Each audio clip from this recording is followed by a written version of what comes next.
Ambassador Professor Kishore Mahbubani.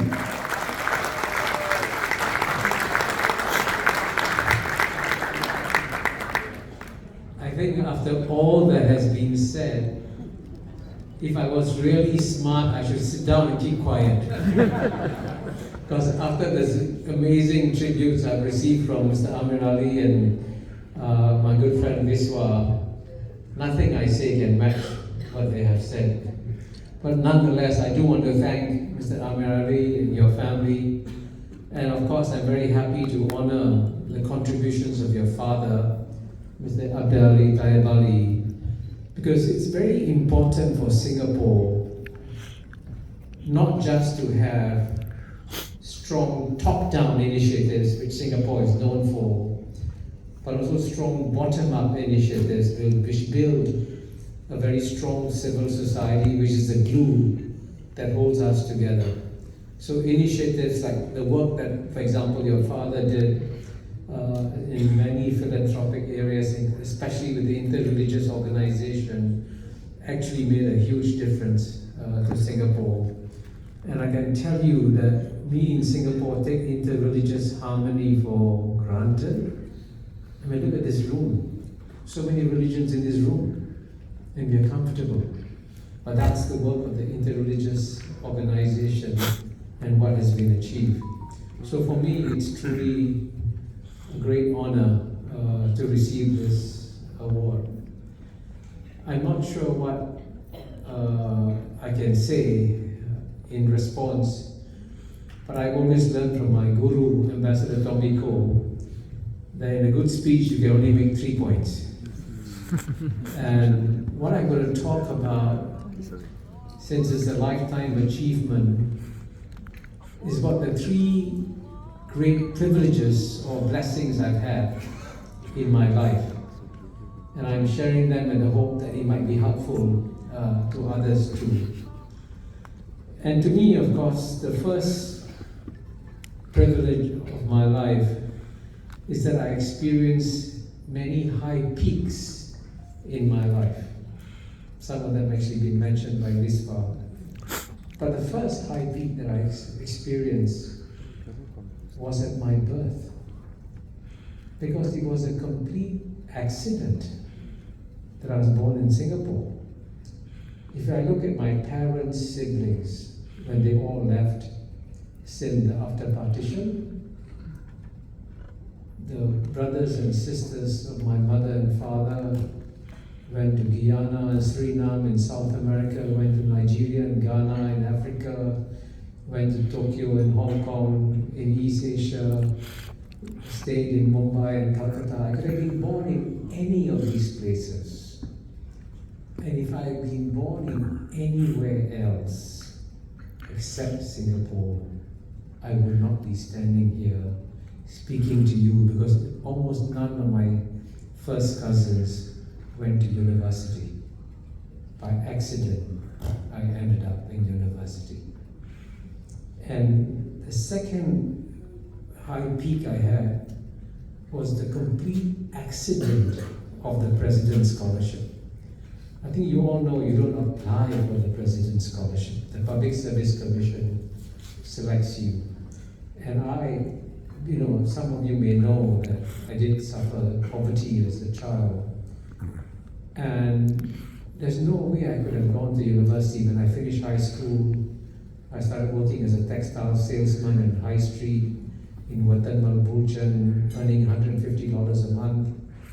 And then out of the blue, the government gave me a President's Scholarship, which was $250 a month. So my mother said, $250 is more than $150, go to university. And that's how I ended up in university, right? It's a complete accident.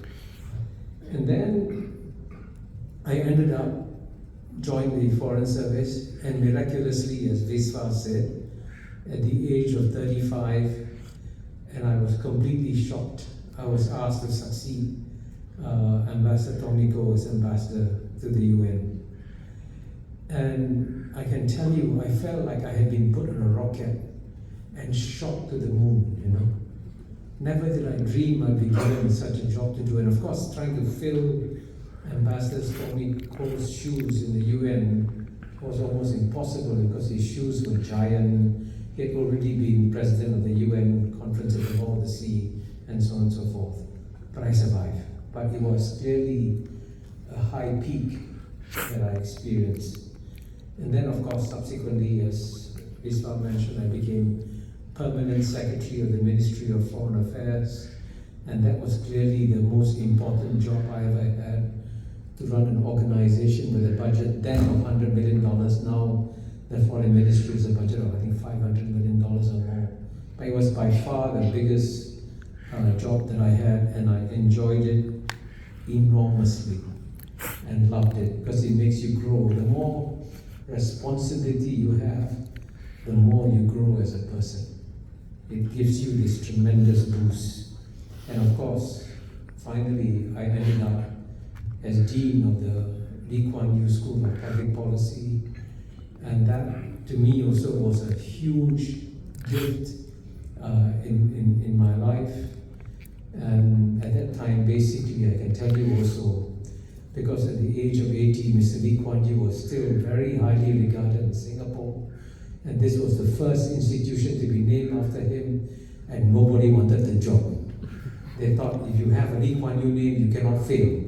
So luckily I was stupid enough to take the job, and it was another high peak that I experienced.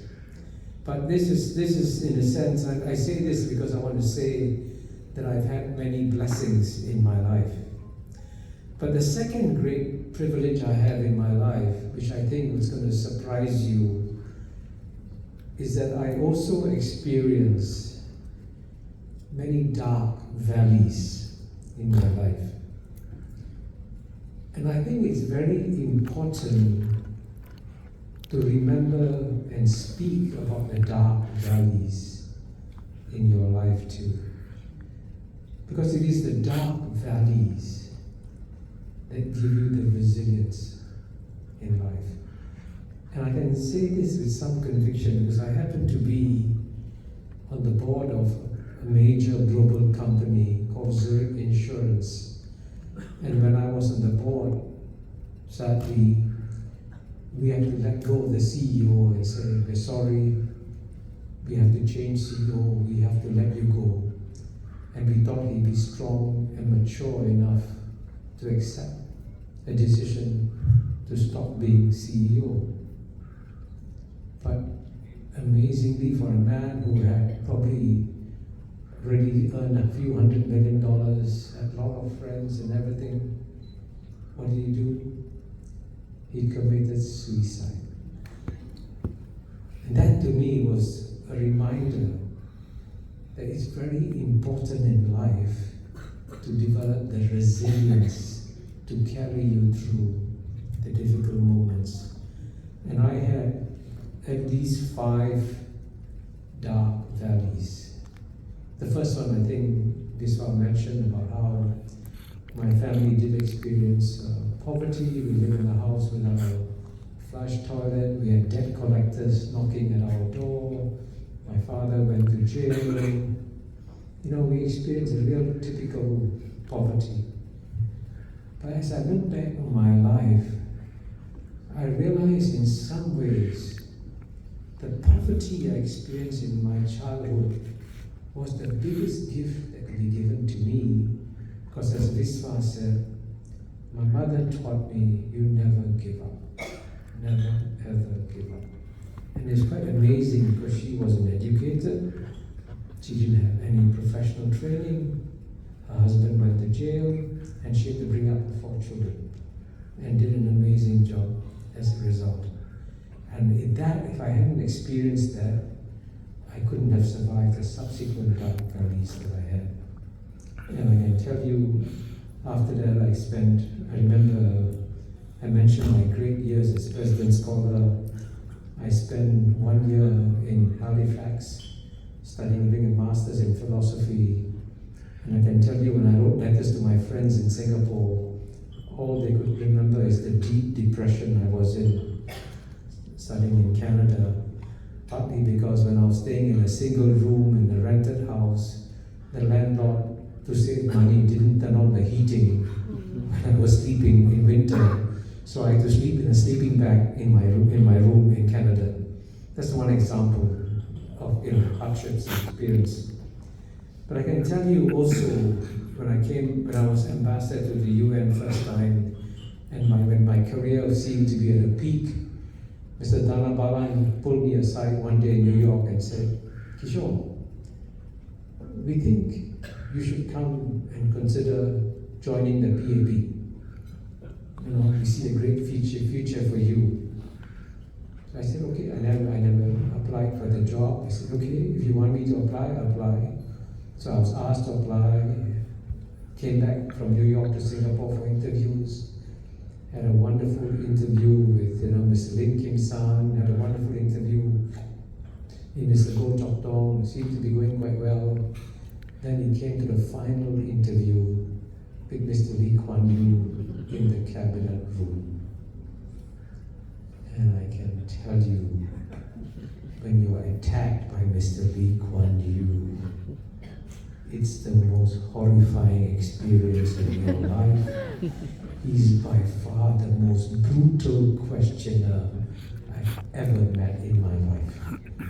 So after 1 hour of grilling, I was thrown out of the room and I failed to get a job that I did not apply for. That takes extraordinary skill, but I did it.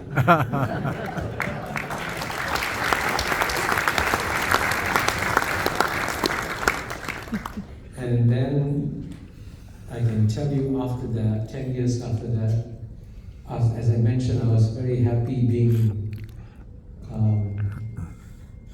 permanent secretary of the foreign ministry, and I was enjoying the job.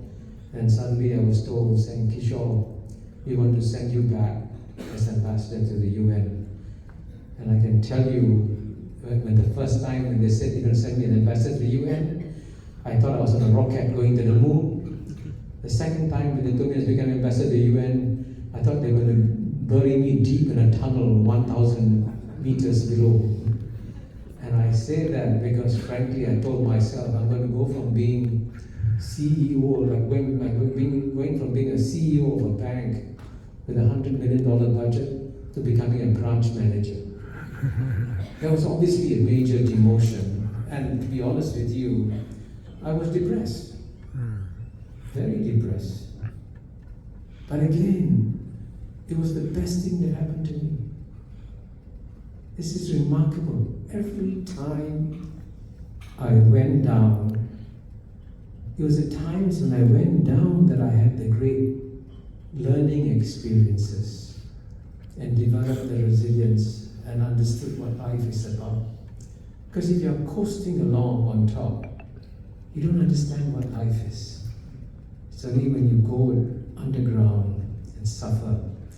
And I can tell you I had another dark valley which actually lasted a whole year, because as my second term in New York was finishing and there was no other job available, I wasn't sure what I was going to do. I developed deep anxiety, and in my last year in New York, I developed a back pain that was so bad. I used to jog along East River in New York, 6 kilometers, 8 kilometers every other day. I couldn't jog for 1 year, I couldn't play golf for 1 year, and then I was advised by two of the best surgeons in New York, your back pain is a result of terrible spinal conditions, we have to operate on you. And the best New York surgeon said, we have to put a metal clasp in your spine to hold it together so you don't get pain. And then guess what? The pain was not due to any physical causes. If you look at my memoirs, look at a book called Healing Back Pain by John Sano. All my back pain was due to psychological stress. But again, that 1 year made me so much stronger as a result. So it's important for all of us to understand that all of us go through deep, dark valleys. We must learn to survive them, because that's what makes us stronger. Now the final great privilege I had is that if I look back at my life and Vispa was very kind to point out the recognition I've got, and I asked myself, how did that happen? And of course it happened as a result of many factors, my mother, my family, the president's scholarship, At the end, I had great teachers in school, in university. But looking back now, I realized the very special, unique privilege I had in my life was that I got to know 3 extraordinary gentlemen who, in my view, should go down as 3 of the greatest leaders in world history. And they are, of course, Lee Kuan Yew, Goh Keng Swee, Rajaratnam. And I can tell you, I have actually met and sat with many world leaders, okay? Ronald Reagan, George H.W. Bush, Henry Kissinger, Helmut Schmidt, Francois Mitterrand, Margaret Thatcher. I've been with them. I know how leaders are. And having interacted with leaders around the world, it's really so sad that Singaporeans don't understand that our first generation, Lee Kuan Yew, Goh Keng Swee, and Rajaratnam, were absolutely amazing. And the thing that frightens me about Singapore, really frightens me, is that we are not aware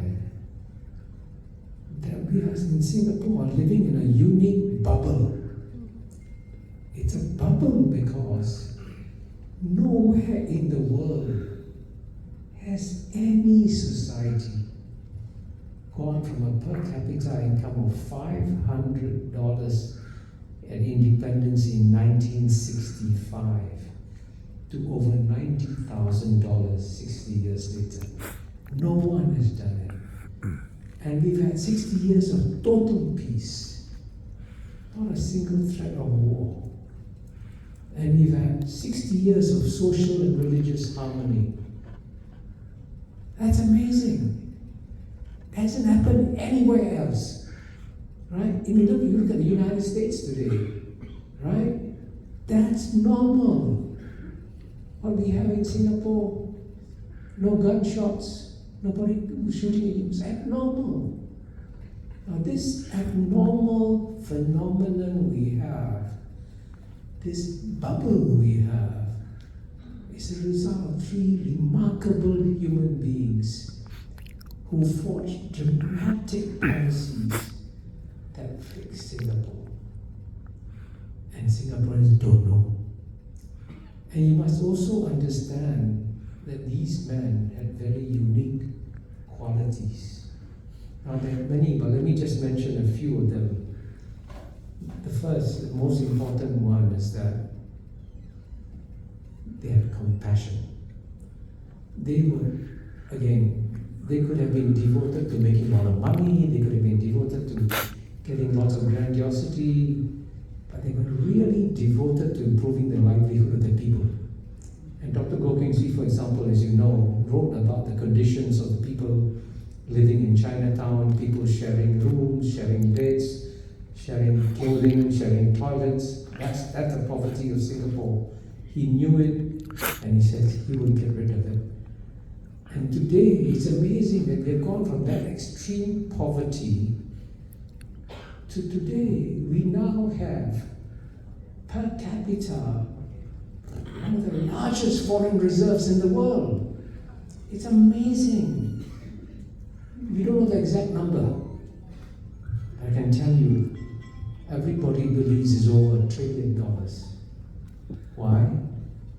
Goh Keng Swee. And we never sent him a thank you note. I know. Never. The second quality they had was cunning. And I can tell you that if we hadn't had this incredible geopolitical cunning of Lee Kuan Yew, Goh Keng Swee, Rajaratnam, we could have had many close shaves. But they knew how to twist, weave, bend, move, and watching them as they handle international crisis. I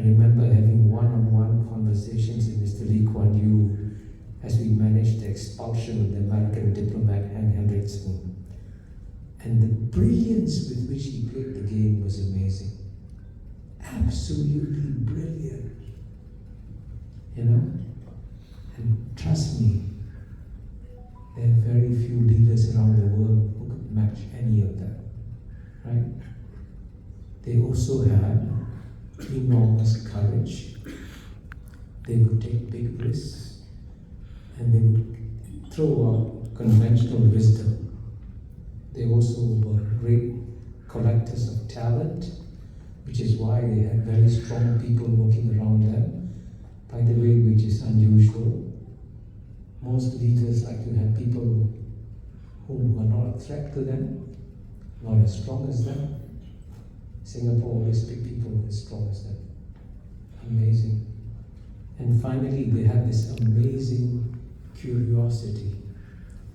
If there's one thing in my life, if I could dial the clock backwards and go back to one phase in my life, what I'd like to do is to dial the clock backwards and go back to the days when Tommy Ko, Heng Chi and I would have lunches with Lee Kuan Yew in the Istana. Because the curiosity that Lee Kuan Yew had was absolutely amazing. He'll be asking questions of every subject with great intensity, always learning, always exploring. And the same with Dr. Goh Keng Swee when he came to my house for dinner. I can tell you that I'm really glad that when he came to my house one day, we could have almost killed him.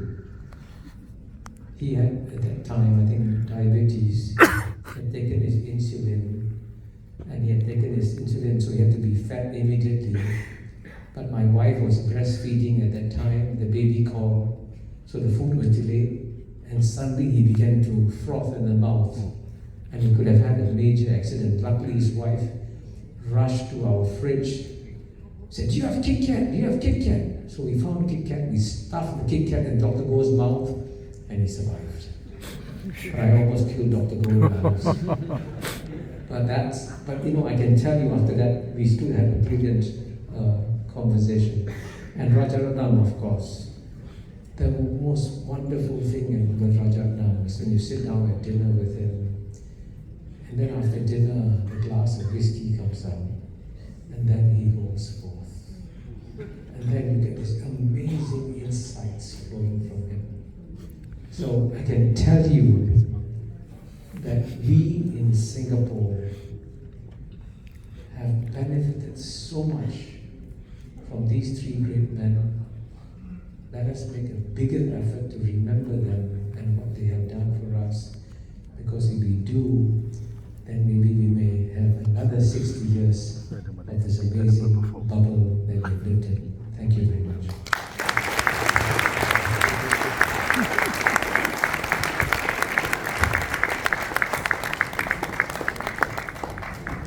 Thank you very much, sir.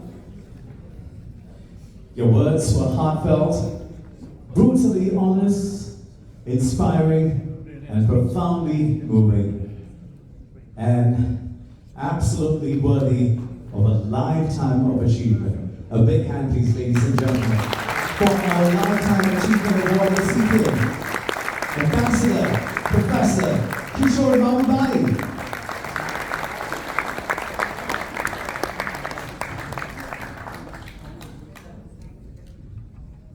And now, for the vote of thanks by Mr. Abbas Ali Muhammad Irshad.